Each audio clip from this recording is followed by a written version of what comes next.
ya. Jadi jangan pernah gentar, jangan pernah takut. Apapun kata pengamat-pengamat dunia, pengamat-pengamat politik, pengamat-pengamat ekonomi yang mengatakan dari tahun 2025, 2026 itu 2 tahun ke depan ini akan masa sulit. Bahkan ada hamba-hamba Tuhan yang mengatakan, waduh sulit ini itu. Biarlah mereka mengatakan itu, tapi kita jauh lebih mau percaya kepada apa kata firman Tuhan. Amin. Karena langit bumi akan lenyap, firman Tuhan akan tinggal tetap. Firman Tuhan akan tinggal tetap. Ingat, ya, perkataan manusia itu nggak ada kuasa untuk menentukan masa depan kita. Ya, perkataan firman Tuhan yang berkuasa. Jadi pagi hari ini saya mau mengajak kita semua untuk menyongsong tahun 2025 ini dengan penuh sukacita. Katakan sama sebelah-sebelahmu, jaga sukacitamu tahun ini. Amin. Karena Nehemia di kitab Nehemia dikatakan bahwa sukacita dari Tuhan itu adalah kekuatan. The joy of the Lord is our strength. Jaga sukacita kita, jangan sampai menjadi lemah, jangan sampai menjadi turun. Sukacita aja, apapun yang terjadi dalam hidup kita, kita bersukacita di dalam Tuhan. Ya, memang keadaan mungkin tidak berubah, belum berubah. Tapi kalau sukacita kita terus bertambah-tambah di dalam Tuhan, saya percaya pikiran kita berubah. Hati kita berubah, hidup kita berubah. Kita lebih siap untuk menghadapi tantangan di tahun 2025 ini. Nah, saya mau mengajak kita semua ke pembacaan nats ayat bacaannya itu di Mazmur 65 ayat 2 sampai 14. Saya ambil dari versi mudah dibaca, VMD. Saya baca ayat pertama, saudara baca ayat genap, ayat ke-13 atau 14-nya itu kita baca sama-sama. Saya mulai bacakan dari ayat yang pertama, nanti saudara baca ayat yang kedua ya. Saudara sudah kelihatan semua di depan? Bisa kelihatan enggak? Yang enggak kelihatan enggak apa-apa. Yang penting saudara sama-sama, yang di depan, yang kelihatan, mari baca sama-sama. Saya baca dari awal. Demikian firman Tuhan, kepada pemimpin Kur, nyanyian Daud. Ya Allah yang di Sion, kami memuji Engkau dan memberikan yang kami janjikan kepadamu.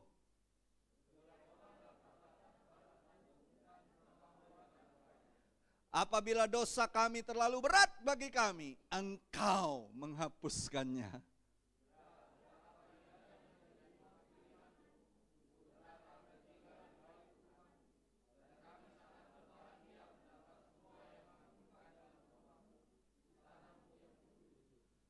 Lanjut. Ya Allah, Engkau mengabulkan doa kami dan lakukanlah apa yang benar. Engkau melakukan yang mengagumkan untuk menyelamatkan kami. Orang di seluruh dunia tahu bahwa mereka percaya kepadamu, bahkan mereka yang tinggal di seberang laut.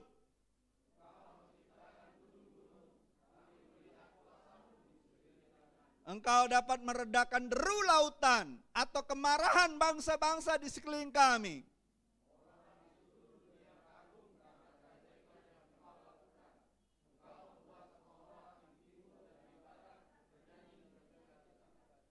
Engkau memelihara tanah, Engkau mengairinya dan menyuburkannya. Aliran sungaimu selalu penuh dengan air. Demikianlah Engkau membuat benih tumbuh.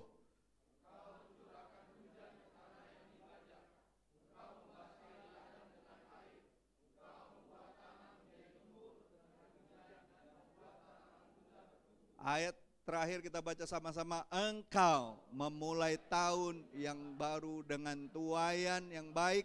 Engkau mengakhiri tahun dengan hasil yang panen yang banyak. Terus ada lanjutannya itu.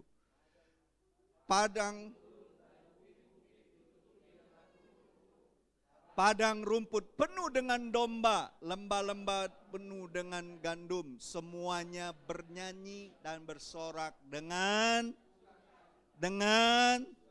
sukacita. Ya. Saudara-saudariku yang terkasih dalam Tuhan, pada kesempatan di awal tahun ini, saya mau mengajak kita untuk mari kita renungkan firman Tuhan di Mazmur 65 ini, yang memberikan gambaran tentang bagaimana kita sebagai umat Tuhan seharusnya memasuki tahun baru ini dengan hati yang penuh sukacita dan penuh pengharapan. Jangan takut, jangan gentar, jangan khawatir. Waduh pastor, tahun kemarin aja sudah susahnya minta ampun. Apalagi tahun ini, mengerikan. Ya, saya dengar di ini, saya dengar di ini, saya baca di ini, saya dengar pengamat ini. Saudara jangan pusing dengan apa kata dunia ini. Ya. Renungkan firman Tuhan. Renungkan. Ya, terima janji Tuhan. Berjalanlah dengan iman. Dan dari Mazmur ini mengajarkan kita untuk apa? Memuji Tuhan. Pujilah Tuhan, hai jiwaku, kata Daud. Pujilah akan kebaikannya, pujilah akan kebesarannya, pujilah akan kemasyurannya. Ya. Dari Mazmur 65 ini selain memuji Tuhan, pemazmur mengajarkan kita untuk mengandalkan Tuhan dalam segala hal. Andalkan Tuhan. Dan apa? Bersyukur. Banyak-banyak bersyukur. Bilang sama sebelahmu, tahun ini banyak-banyak bersyukur. Walaupun datang masalah, bersyukur sama Tuhan. Ingat, Tuhan turut bekerja dalam segala hal untuk datangkan kebaikan. Segala hal itu juga termasuk perkara yang kurang baik, yang tidak enak, yang menyakitkan. Terima itu dengan hati bersyukur. Nanti di balik itu, saudara akan lihat sesuatu yang baik. Ya, Tuhan tidak pernah bermaksud jahat sama kita. Halo? Kalau dia mengizinkan sesuatu terjadi, dia tidak punya maksud jahat. Selalu maksudnya baik, selalu maksudnya untuk membuat kita dewasa, selalu bermaksud untuk membuat kita terus bergantung sama dia. Bukan untuk melemahkan kita. Ya. Bersyukur atas apa? Bersyukur atas anugerahnya yang tidak terhingga. Ku bersyukur buat kasih-Mu menyelamatkan hidupku. Oh Yesus, Tuhan dan Rajaku, dengan apa kan ku balas anugerah-Mu yang ajaib. Biarlah hidupku selalu menyenangkan hati-Mu. Betapa kagum ku melihat perbuatan tangan-Mu. Saudara, kagumin aja Tuhan itu. Ngapain kita pusing-pusing mikirin yang enggak-enggak. Ya. Kalau iya bilang iya sama Tuhan, kalau enggak bilang enggak. Jangan nanti mengiyakan yang enggak-enggak. Ngerti maksud saya? Ya, hati-hati. Sama Tuhan tuh enggak ada abu-abu, putih-putih, hitam-hitam. Ya. Kemarin hamba-hamba Tuhan bilang, waduh pastor hari-hari ini banyak pengajaran sesat, banyak nabi-nabi palsu. Iya. Bahasa Bataknya itu nabirong. Nabirong itu gelap, hitam, legam. Nabi-nabi palsu itu. Ya. Berjalan di dalam terang. Yesus bilang, akulah terang dunia. Amin? Jangan berjalan dalam gelap. Tahun ini kita harus percaya apapun yang terjadi, Tuhan Yesus tetap baik, Tuhan Yesus tetap memberkati, Tuhan Yesus tetap menjaga kita. Ya, nggak usah takut. Ada orang bilang sampai 2026 baru nanti agak stabil setelah itu. Oh, nggak ada ceritanya itu. Di dalam Tuhan, ya segala sesuatu itu baik adanya. Nah, jangan mau terima perkataan manusia itu. Seperti yang kau pikirkan, seperti itulah yang akan terjadi dalam hidupmu. Kalau kau pikirkan apa yang kata dunia, itulah yang akan terjadi dalam hidupmu. Tapi kalau kau pikirkan apa yang kata Tuhan atas hidupmu, terjadilah seturut dengan imanmu, kata Yesus. Betul enggak? Iya. Jadi banyak-banyaklah renungkan firman Tuhan, banyak-banyaklah berdoa. Janganlah kau khawatir akan apapun juga. Serahkanlah itu dalam apa? Doa, permohonan, dan ucapan syukur. Filipi 4 itu jelas sekali mengatakannya. Ya. Ngapain kita mikirin apa kata dunia? Pikirkan apa kata Tuhan. Ya. Nah, berikut saya akan paparkan ini Mazmur 65 ini ayat 2 sampai 14. Apa sebenarnya poin-poin pentingnya untuk kita renungkan dari ayat-ayat ini di tahun ini? Yang pertama itu ayat 2-nya itu mengajarkan kita untuk apa? Menghormati Tuhan dengan puji-pujian. Dalam ayat ini Daud mengajak umat Tuhan untuk memuji Tuhan di Sion. Betul nggak? Kalau dulu orang datang ke Sion, Sion itu sebenarnya perlambang apa? Lambang apa sekarang? Gereja. Gereja itu bukan gedung, bukan tempat. Gereja itu sekarang adalah saudara dan saya. Tuhan tidak bersemayam di dalam gedung ini. Tuhan bersemayam di dalam diri saudara dan saya. Jadi dimanapun kita berada, kita adalah gereja Tuhan. Pak Aming lagi jalan-jalan di Cinde, artinya ada gereja sedang jalan-jalan di Cinde. Dan dia bisa bawa kemuliaan Tuhan dimanapun itu berada. Ketika mulutnya memuji Tuhan, orang akan mendengar. Saudara baca itu, di Mazmur banyak sekali. Ketika kita memuji Tuhan, orang mendengar dan menjadi takut sama Tuhan. Banyak-banyaklah memuji Tuhan tahun ini. Ya. Di tahun yang baru ini adalah kesempatan bagi kita untuk memperbaharui komitmen. Katakan komitmen. Ya. Di dalam apa? Memuji Tuhan. Saudara, jangan pakai mulutmu hanya untuk mengatakan hal-hal yang dari dunia ini saja. Pakai sebanyak mungkin dimanapun kesempatan itu ada, memuji Tuhan. Ada orang tanya sama saya, Pastor, kalau nyanyi lagu rohani di kamar mandi itu kurang ajar nggak, Pastor? Siapa bilang kurang ajar? Siapa yang ngajarin kamu itu bilang itu kurang ajar? Panggil orangnya, hamba Tuhan mana itu? Suruh kasih tunjuk di ayat mana ada dibilang kalau di memuji Tuhan itu setiap saat, setiap waktu, di segala tempat.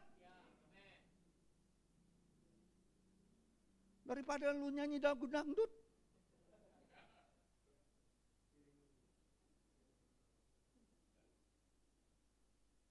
Nyanyinya lagu sepiring berdua.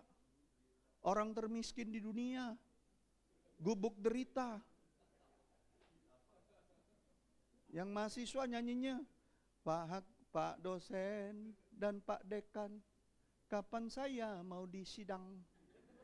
Sudah 7 tahun lamanya, belum juga ada ujian. Aku sudah tidak tahan. Apaan itu? Mendingan lagu memuji Tuhan. Ya. Waktu kita memuji Tuhan, ingat baik-baik, perhatikan saya. Tahun ini setiap kali saudara dan saya memuji Tuhan, itu adalah kesempatan kita menjadikan Tuhan pusat hidup kita. Tuhan bertahta di atas pujian penyembahan umatnya. Dia jadi pusat hidup kita. Waktu kita memberi pujian, itu tanda bahwa kita menghormati Tuhan dalam segala aspek kehidupan kita. Amin. Puji Tuhan, bangun-bangun jangan lakukan yang lain, memuji Tuhan. Pakai waktu kita untuk memuji Tuhan, renungkan firman-Nya, perkatakan firman-Nya. Lalu keluar dari kamar kita ataupun keluar kita bekerja, sekolah, kuliah, jadilah saksinya Tuhan, menceritakan tentang kebaikan Tuhan. Percayalah, ada sesuatu yang terjadi. Tuhan tidak akan pernah membiarkan umatnya dipermalukan. Amin. Ya, jadi ingat, komitmen kita tahun ini dalam memuji menyembah Tuhan, mari kita perbaharui. Jangan lebih banyak nyanyi lagu-lagu karaoke itu. Lebih banyak nyanyi lagu-lagu dunia, nyanyilah pujian untuk Tuhan. Dibilang nyanyian yang sedih, Amsal katakan apa? Nyanyian sedih seperti orang mentaruhkan cuka di atas lukanya. Coba saudara pernah nyoba nggak? Ada luka taruh jeruk nipis aja, nggak usah cuka. Tambah pedih. Tapi lagu pujian, lagu yang meninggikan Tuhan, itu membuat hati kita dijamah Tuhan. Kalau kita sakit, Tuhan jamah kita. Kalau kita sedang stres, Tuhan jamah kita. Kalau kita sedang mengalami buntu akal, Tuhan bukakan pikiran kita. Memuji Tuhan. Jangan dipikir pujian itu nggak ada kuasanya, ada kuasanya. Makanya iblis selalu ingin mengalihkan mulut saudara untuk tidak memuji Tuhan. Karena apa? Ada kuasa di situ. Sorga itu siang malam memuji Tuhan. Tidak ada batas waktu. Halo? Jadi kalau ada yang nanya, boleh nggak memuji Tuhan di kamar mandi? Kalau ada yang bilang nggak boleh, tunjukkan, bawa orang yang kesini, kita adu argumentasi. Nggak ada ceritanya. Ya. Semua diciptakan Tuhan untuk kebaikan kita, amin. Amin. Itu yang pertama. Yang kedua, lihat, yang kedua itu keren sekali tuh. Poin yang kedua, kita lihat ayat ketiga dan keempatnya. Dibilang apa? Doa yang didengar. Setiap orang dapat datang kepadamu dan engkau mendengar doanya. Siapa yang percaya tahun ini adalah kesempatan besar untuk engkau. Kalau kita mengimani firman ini, setiap kau datang kepada Tuhan, doamu akan didengar.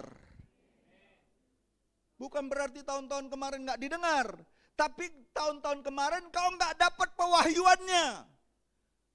Kalau hari ini, pagi ini kau dapat pewahyuannya, ini firman Tuhan katakan, kau mengimaninya, sepanjang tahun ini apapun yang kau doakan, Tuhan mendengar doamu. Ya. Dan kalaupun ada dosa yang menghalangi kau berdoa, kau merasa nggak layak, kau merasa najis, kau merasa tidak punya kapasitas untuk datang kepada Tuhan. Ayat lanjutannya katakan apa? Apabila dosa kami terlalu berat bagi kami, Engkau menghapuskannya. Jadi jangan pernah merasa diri kita tuh nggak layak. Ada darah Yesus yang melayakkan kita. Darah Yesus. Lihat ayat lanjutannya, keren kan? Betapa indahnya menjadi umat pilihanmu. Untuk datang dan tinggal di bait-Mu Tuhan. Ya. Dan kami sangat bahagia. Mendapat semua yang mengagumkan dalam rumah-Mu, istana-Mu yang kudus. Saudara, kalau saudara nggak bergairah baca yang model kayak gini, ayat-ayat ini.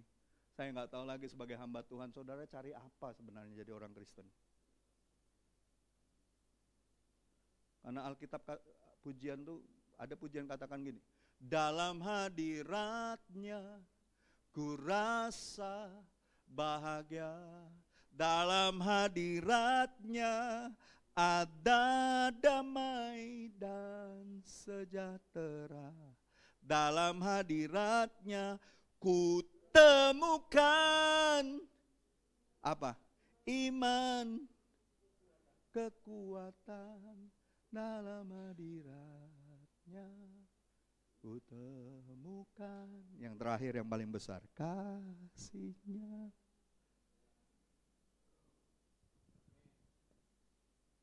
Nggak ada yang lebih besar dari hal-hal itu.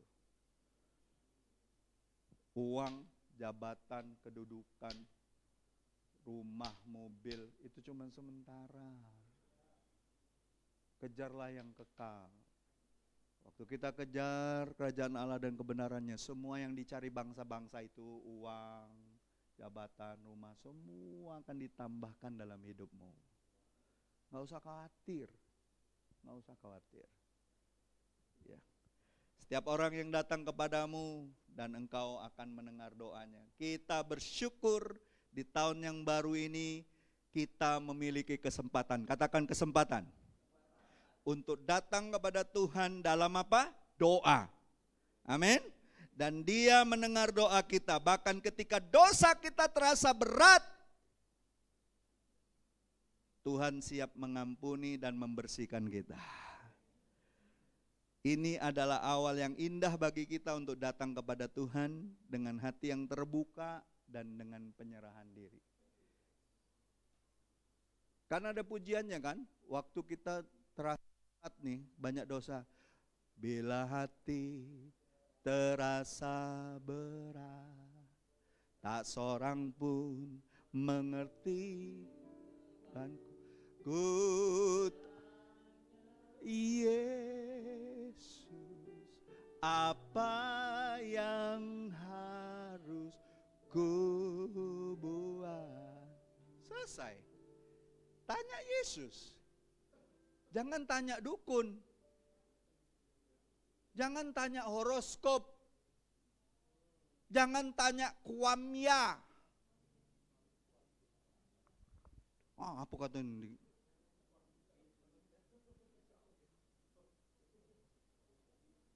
Tanyalah Yesus. Dialah sumber segala hikmat Allah. Dia yang memiliki langit dan bumi dan segala kuasa sudah diserahkan kepadanya. Tanya dia. Tanya hamba Tuhan yang paling hebat pun terbatas pikirannya. Kalau kau tanya Yesus, tak terbatas. Tak terbatas kuasamu Tuhan. Semua dapat kau lakukan. Apa yang kelihatan mustahil bagiku, itu sangat mungkin bagimu. Saudara sering kan yang refnya kan, di saatku. Ya kita semua sering kayak gitu.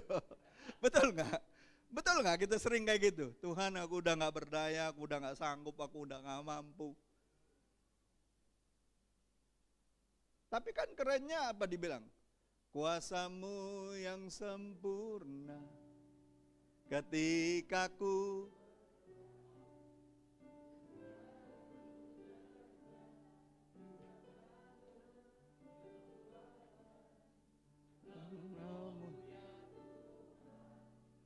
di saatmu berdoa, mujizat itu nyata. Siapa yang tahun ini percaya doa-doamu yang didengar itu datangkan mujizat? Wah, enggak semua. Kayaknya enggak pengen lihat mujizat ya. Ya, itu kan pilihan ya. Kalau saya sih mau. Saya mau lihat mujizat, banyak mujizat dalam hidup saya, keluarga, dalam hidup orang-orang yang saya kasih, orang-orang yang saya doakan. Saya rindu lihat mujizat. Ya, pertolongan Tuhan, kemurahan Tuhan, kebaikan Tuhan. Ya. Banyak berdoa, bilang sama sebelahmu, tahun ini lebih banyak berdoa. Amin. Ini kesempatan Tuhan sedang bukakan langit. Kalau kata dunia tembok tertutup, berkat tertutup, ekonomi sulit, masih ada ruang terbuka di atas sana.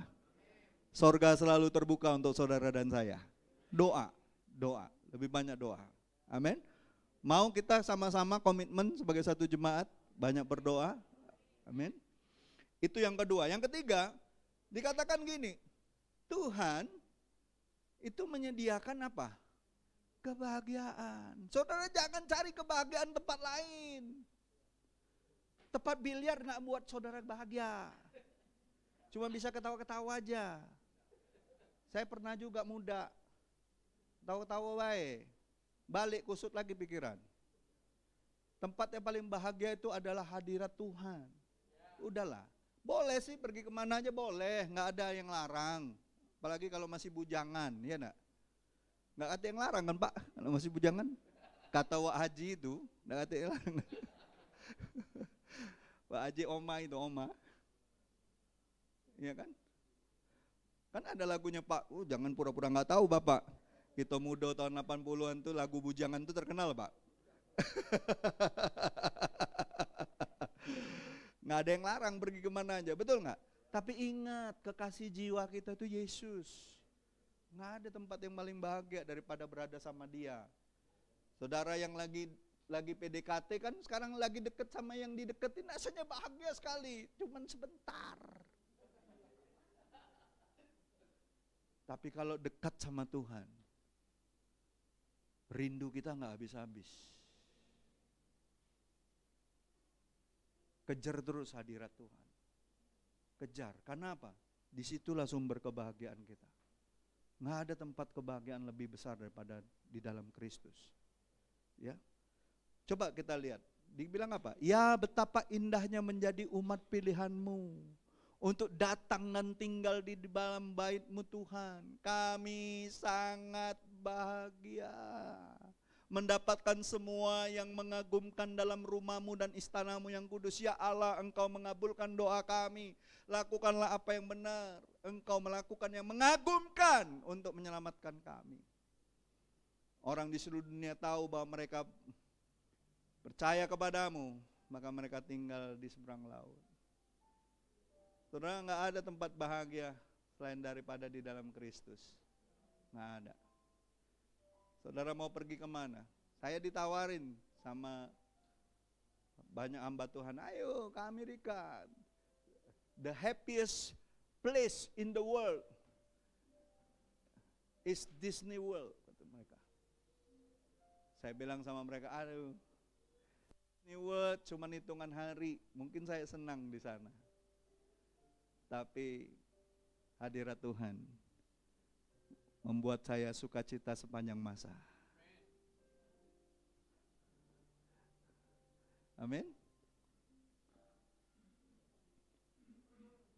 Saudara tahu lagu itu kan? Kami bernyanyi bahagia. Apa? Memuji Yesus selamanya. Kami bahagia memuji Yesus selamanya.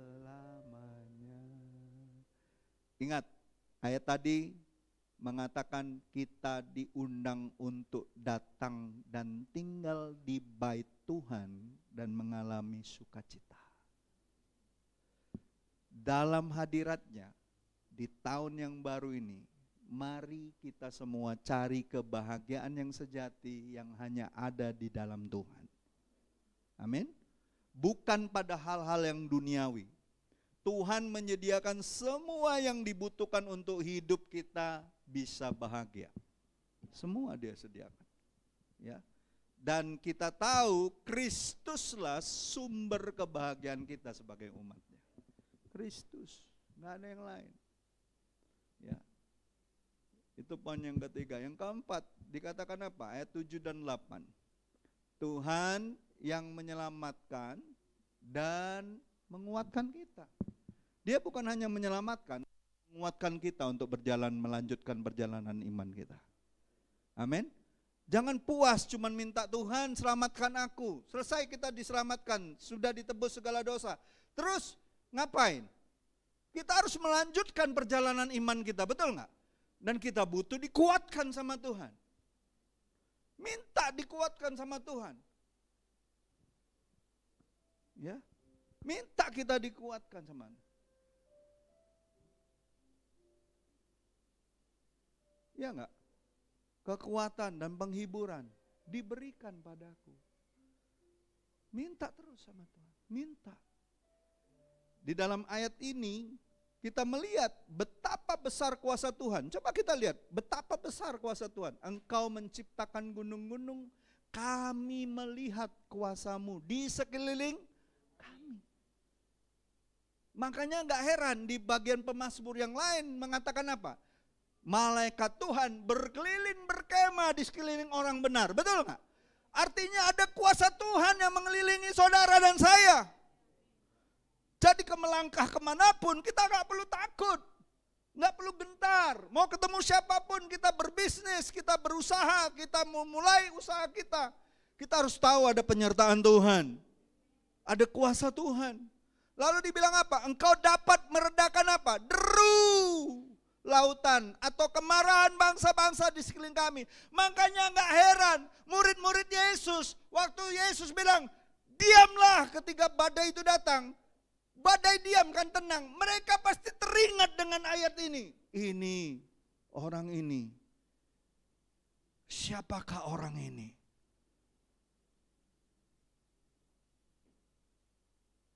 badai topan aja, diam. Saudara, saya percaya mereka itu kan orang Yahudi. Mereka pegang Taurat dan Mazmur. Halo? Mereka tahu ayat-ayat itu. Makanya mereka gentar ketika tahu siapa Yesus sebenarnya. Murid-muridnya itu. Saudara, kita tahu siapa Allah yang kita sembah. Jadi jangan pernah takut. Ada badai, ada masalah, ada hal-hal yang besar mencoba menghalangi langkah kita. Percayalah, Tuhan kita lebih besar. Tuhan kita lebih dahsyat. Ya. Saya percaya di tahun 2025 ini ada kuasa Tuhan yang akan meredakan laut dan gelora, akan meredakan setiap perkara-perkaramu yang mendatangkan hal-hal yang tidak enak dalam hidupmu. Bahkan ketika ada kemarahan bangsa-bangsa dibilang, ayat lanjutannya. Ada kemarahan bangsa-bangsa, betul? Tuhan juga akan meredakan kemarahan mereka. Ya, lihat. Engkau dapat meredakan deru lautan atau kemarahan bangsa-bangsa di sekeliling kami. Kita sebagai orang percaya seringkali kita ini coba dianiaya, diserbu, dimarahi, dilarang ibadah. Halo? Tapi kita harus percaya kita punya Tuhan sanggup meredakan kemarahan-kemarahan orang-orang yang tidak mengenal Tuhan itu. Kita nggak perlu andalkan manusia, kita nggak perlu andalkan institusi-institusi manusia. Ya, kalau kita mau lapor sih lapor, tapi jangan andalkan mereka. Andalkan Tuhan. Andalkan Tuhan. Andalkan Tuhan. Ya. Apapun di tahun 2025 ini, mari kita ingat Tuhan kita mampu menenangkan segala badai kekhawatiran kita dan akan memberikan kekuatan untuk menghadapinya. Coba rangkul orang di sebelahmu. Kalau itu brother to brother, sister to sister, ataupun itu suami istri. Tahun ini apapun badai kehidupan kita, Tuhan akan beri kekuatan untukmu. Tuhan akan berikan jalan untukmu. Tuhan akan bereskan segala kesulitan-kesulitanmu. Amin. Yang kelima, kita diajarkan Tuhan untuk mengagumi keajaiban Tuhan di seluruh dunia. Ya, siapa yang percaya bahwa saudara akan pergi ke bangsa-bangsa? Wah, cuman sedikit yang percaya. Siapa yang percaya bahwa Tuhan menyuruh kita pergi jadikan semua bangsa murid? Betul tidak? Siapa yang mau percaya ketika saudara pergi ke bangsa-bangsa, saudara juga mendengar bahwa bangsa-bangsa lain mengagumi kebesaran Tuhan yang kita sembah. Amin.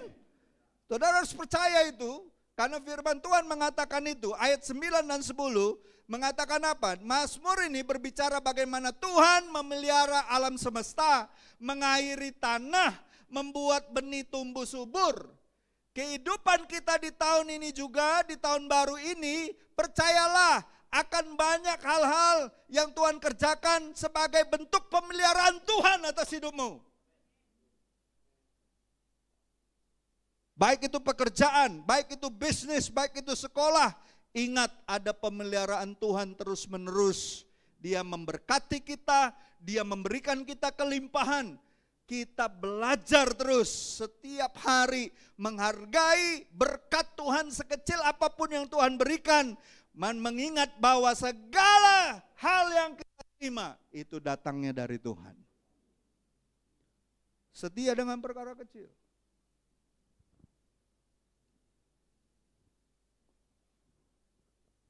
Dia itulah sumber segala sesuatu yang baik dalam hidup kita. Jangan pernah nganggap enteng dengan berkat Tuhan yang kecil. Amin. Hargai setiap berkat Tuhan yang kecil. Karena waktu kau setia dengan berkat Tuhan yang kecil, Tuhan percayakan banyak yang besar nanti.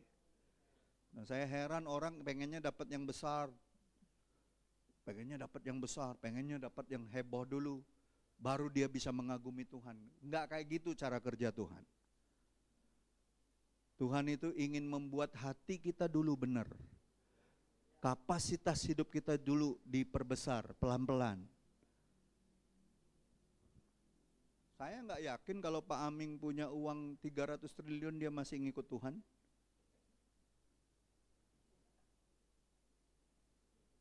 Lihat buktinya di medsos, saya rela korupsi, di penjara 6,5 tahun, asal dapat 300 triliun, betul?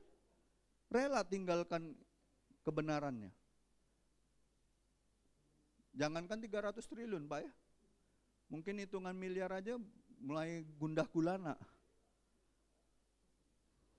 Hati-hati, saingan kita bukan lagi iblis, iblis sudah kalah 2000 tahun yang lalu. Uang menjadi saingan. Hari-hari ini orang bisa dibeli dengan uang. Hati-hati. Karena apa? Karena orang tidak sadar bahwa dirinya diberkati. Orang yang merasa dirinya nggak diberkati, perhatikan saya, perhatikan. Orang yang nggak merasa dirinya diberkati Tuhan, dia akan mengejar uang lebih daripada orang yang sudah diberkati. Mentalnya miskin, dia kejar terus itu uang. Tapi kalau orang dengan kesadaran, saya sudah diberkati, saya diberkati perkara-perkara yang tidak bisa dibeli dengan uang, kau akan jadi orang yang gak ngejar uang. Uang yang akan kejar kau.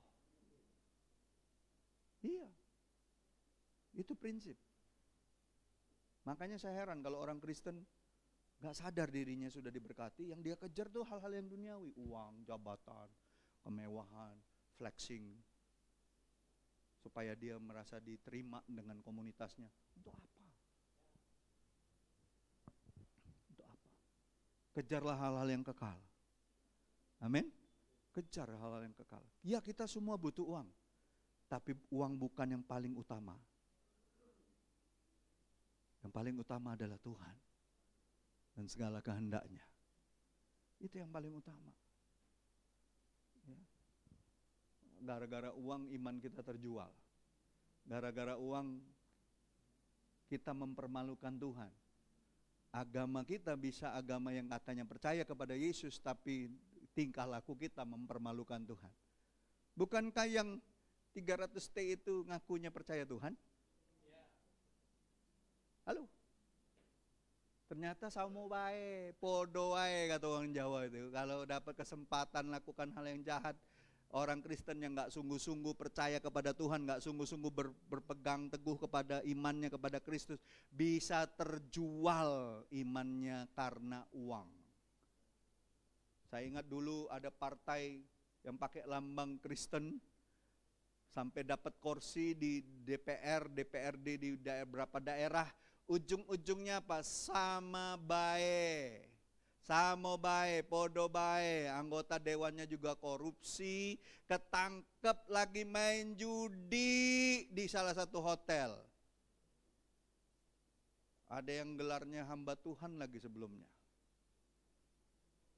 Bagi saya itu betul-betul mempermalukan Tuhan. Orang akan berpikir, samo bae. Apa bedanya dengan kita-kita yang berdosa ini? Halo, saudara, kita gak mau sama dengan dunia ini, amin. Kita mau dapat berkat yang betul-betul berkat dari Tuhan. Jangan kejar berkat-berkat duniawi saja. Kejarlah berkat yang dari sorga. Yang lain akan mengiringi engkau. Ya. Selanjutnya dikatakan apa? Kita lihat ayat 11 dan 13. Di tahun yang baru ini perhatikan baik-baik. Tahun yang baru kita akan diberkati dengan hasil yang berlimpah.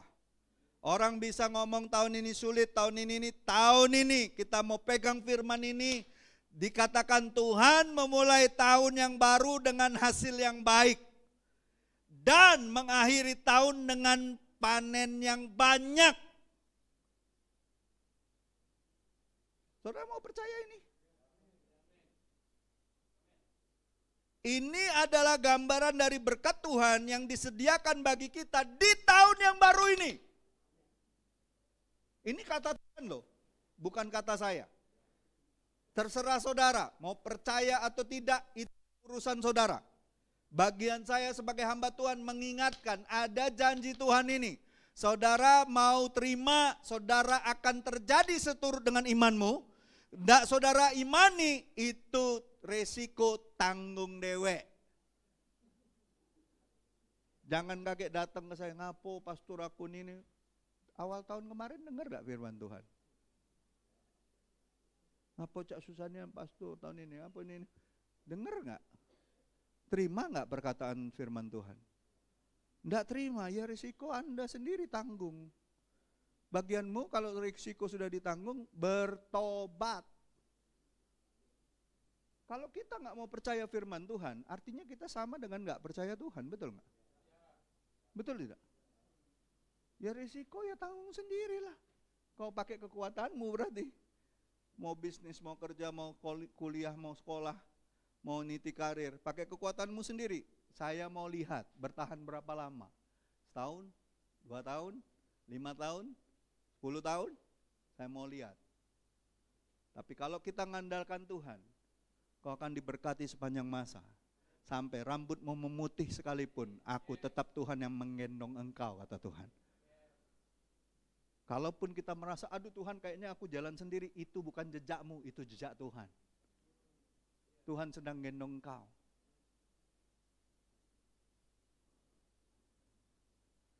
Saudara percaya nggak ayat ini saya aminin malam tahun baru tuh saya aminin terus ini. Ayat ini. Engkau memulai tahun yang baru dengan tuaian yang baik, engkau mengakhiri tahun dengan hasil panen yang banyak. Tuhan, saya bilang Tuhan aku aminin Tuhan. Apapun yang mau kerjakan, apapun yang kau mau suruh aku kerjakan untuk aku dapat panen yang banyak, panen yang baik. Lakukanlah Tuhan. Aku mau mengerjakannya.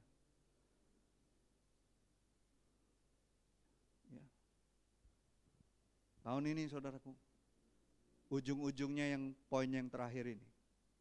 Kalau kita ngalamin panen yang baik, panen yang banyak, ujung-ujungnya ini. Kegembiraan yang menyertai setiap proses. Seringkali orang merasa gini, aduh kok prosesnya susah ya pastor, prosesnya menyakitkan. Prosesnya membuat aku gak kuat.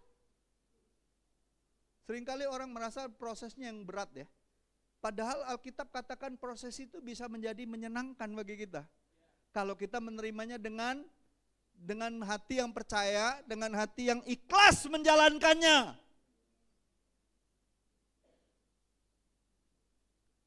Kemarin saya nonton satu TikTok, ada orang pekerja di kebun kelapa sawit. Terus bosnya, mandornya, ngajak temennya dari Jakarta, ngelihat yang ngangkut kelapa sawit itu kan pakai apa sih? Itu yang besi tajam itu, apa namanya ya? Saya lupa namanya. Yang kalau di bongkahan kelapa sawit itu, ditusuk itu tandanya itu, baru diangkat gitu, diangkat gini kan.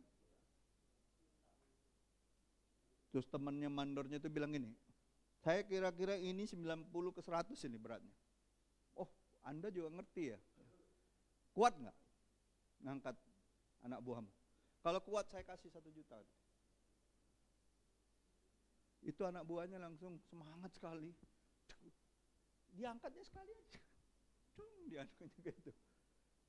90-100 kilo, belum tentu yang fitness ini bisa ngangkat. Kata yang mandornya, bos, anak buah saya bukan kaleng-kaleng bos, udah kerja di Malaysia, kerja di Thailand, ngangkat-ngangkat gini. Jadi dikasih 1 juta kan, terus ditanya sama yang temennya, kamu bisa ngangkat berapa banyak? Ya paling sekitar 100-200 tandan lah, dia bilang, sehari. Ya, dia bilang gitu kan, kok bisa kok kuat kamu? Semua bisa saya kerjakan karena saya ikhlas mengerjakannya.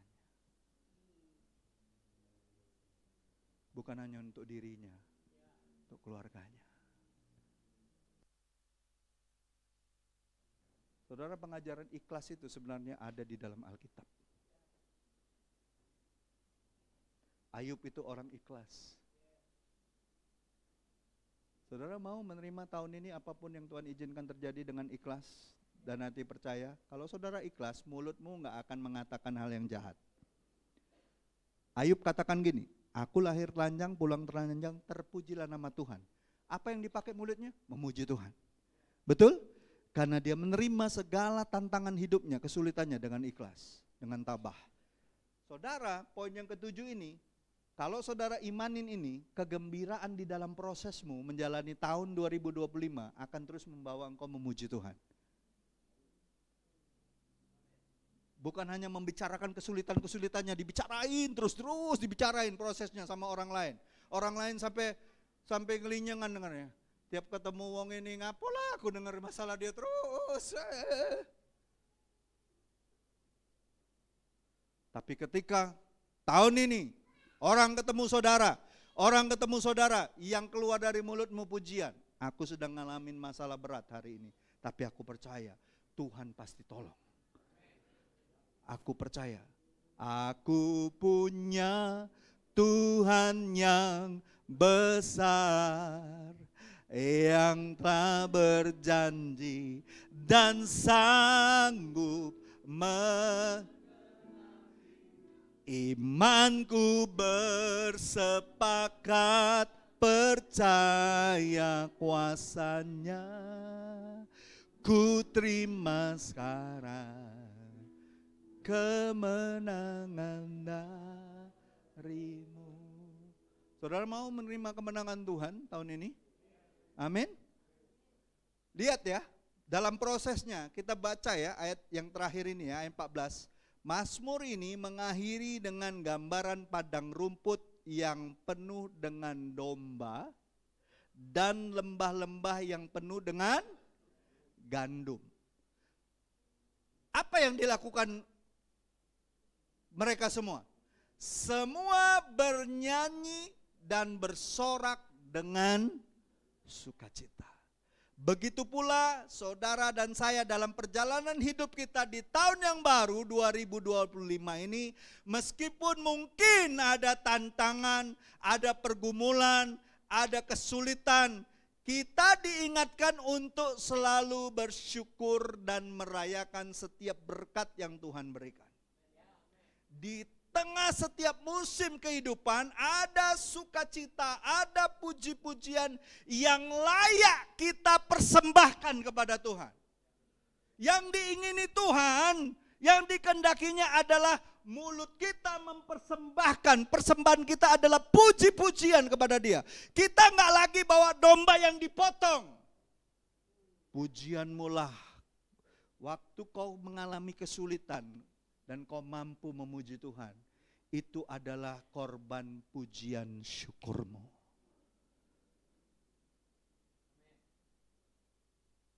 Bagi Tuhan itu dupa yang harum. Ya.